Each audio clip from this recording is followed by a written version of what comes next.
Le département demande en fait aux propriétaires d'élaguer les arbres qui sont à moins de 2 mètres de la route. Et ça se passe pas bien là. Et ça se passe même super mal. D'abord parce que le département a préconisé un travail assez violent, assez massif au mois de septembre. Et que avec des dates butoirs, des mises en demeure de faire le travail qui ont été assez menaçantes. Et du coup les gens ont pris peur. Et on fait soit ce qu'on voit là, c'est-à-dire plutôt que de délaguer, de tailler, ils ont abattu un peu massivement tous les bords de route pour pas être embêtés, entre guillemets. D'autres endroits, les gens essayent de faire abattre les arbres pour essayer de vendre le bois et d'essayer de l'exploiter, plutôt que de payer des professionnels qui vont tailler, enlever que ce qui est dangereux. Nous, je fais partie d'un petit collectif qui s'appelle Agir.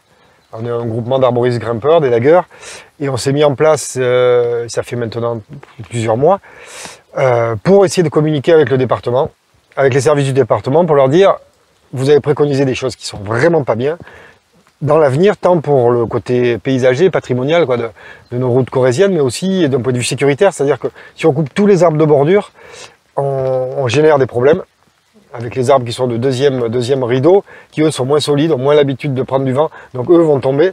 Si on coupe tous les arbres sur un talus, le talus peut s'éroder et les arbres peuvent tomber.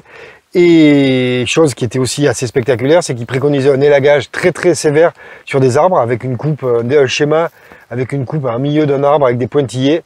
Et on disait que si on fait ce type d'élagage, ce type de taille, on va vraiment affaiblir les arbres, et du coup les arbres vont devenir dangereux. Donc c'est dans cette démarche qu'on a commencé à prendre contact avec le département pour dire, déjà on leur a dit, vous ne nous avez pas appelé avant de mettre en place cette campagne, ce qui est un peu couillon, mais maintenant qu'on est là, il faut changer les choses, il y a des choses qui ne vont pas, on peut gérer les bords de route correctement, mais il faut en avoir la volonté. Donc du coup on travaille, on essaye avec le département, mais pour l'instant on n'a pas beaucoup de retours. C'est pour ça que le collectif Agir, là, la quinzaine d'entreprises de collègues, on communique un petit peu de notre côté, on essaye de promouvoir les bonnes pratiques de taille, c'est vraiment le credo, quoi. Donc arrêtons l'abattage systématique, pas d'élagage drastique sur les arbres.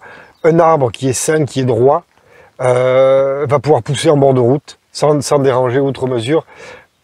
La fibre, c'est un événement important, c'est que quand le courrier est arrivé en septembre, il y avait plusieurs notions, il y avait la fibre.